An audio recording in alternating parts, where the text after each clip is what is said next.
Êtes-vous une personne visuelle, kinesthésique ou auditive? Comme vous le savez peut-être déjà, des humains disposent de 5 sens les mettant en relation avec le monde qui les entoure: olfactif, gustatif, tactile, visuel et auditif. Mais en général, chacun de nous a tendance à utiliser un sens en particulier afin d'interagir avec le monde. Aussi est-il intéressant de savoir quel type de personne vous êtes. Et vous, comment interagissez-vous avec le monde? Cette théorie est évoquée par la programmation neurolinguistique, disant que le monde dans lequel nous vivons est perçu de manière différente par chaque personne.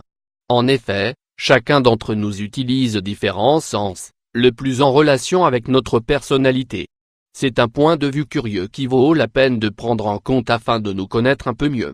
Il est possible que vous-même utilisiez un ou deux sens, beaucoup plus que les 3 autres.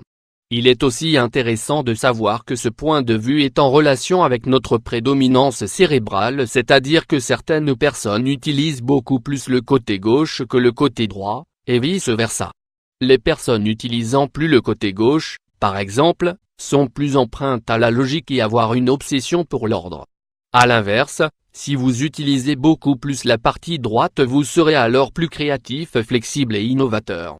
La psychologie neurolinguistique s'occupe alors de savoir quelle zone du cerveau nous utilisons le plus afin de connaître la manière dont nous interprétons le monde qui nous entoure.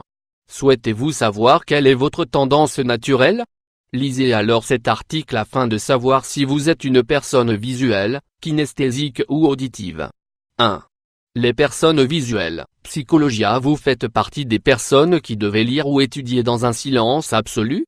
Il s'agit de quelque chose de très commun chez les personnes visuelles qui ont alors besoin de silence pour pouvoir se concentrer.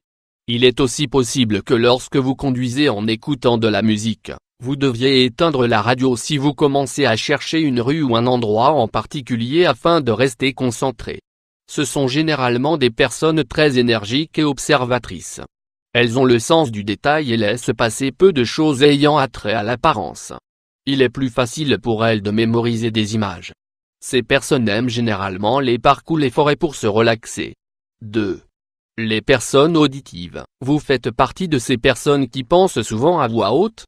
Vous pouvez surprendre beaucoup de gens avec cette manie assez curieuse, mais en réalité, vous faites partie des personnes auditives. Vous avez alors tendance à verbaliser beaucoup les choses, jusqu'à parler avec vous-même. Il est aussi assez commun que, si vous êtes une personne auditive, vous aimez alors beaucoup écouter les autres, car c'est grâce à ce moyen que vous allez mémoriser les choses, en les écoutant à voix haute et quasiment jamais par écrit.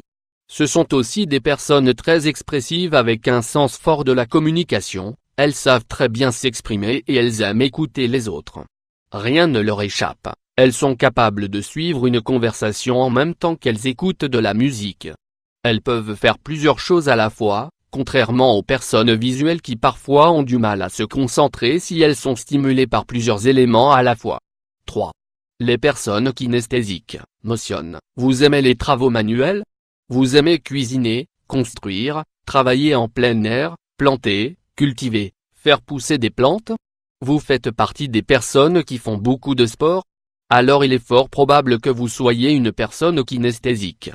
La psychologie neurolinguistique indique que les personnes kinesthésiques, en plus d'être assez inquiètes, ont un goût particulier pour les émotions et pour tout ce qui a à voir avec les choses physiques et manuelles.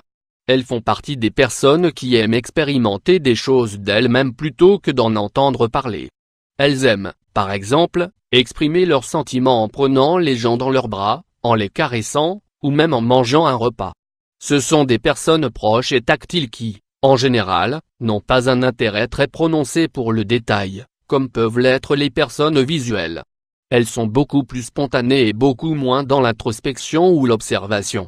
Nous pouvons conclure en disant qu'il est possible que vous ayez un pourcentage de chaque dimension. Mais ce qui est sûr, c'est qu'il y a forcément une partie avec laquelle vous identifiez plus. Les personnes visuelles sont beaucoup plus détendues que les personnes auditives ou kinesthésiques. Cependant, les personnes kinesthésiques sont un peu plus inquiètes et moins réfléchies. Il est clair que nous avons tous une petite pincée de chacun de ces aspects, mais le plus intéressant dans la PN est lesquels nous offrent un point de vue différent sur la manière dont nous comprenons la réalité. ainsi que sur la manière dont nous percevons les choses et de les mettre en relation avec notre personnalité. Aussi, si vous êtes plutôt détendu, nerveux, réfléchi ou spontané, si vous aimez communiquer ou si vous êtes plus observateur et introverti. Tout cela affectera votre manière de voir le monde.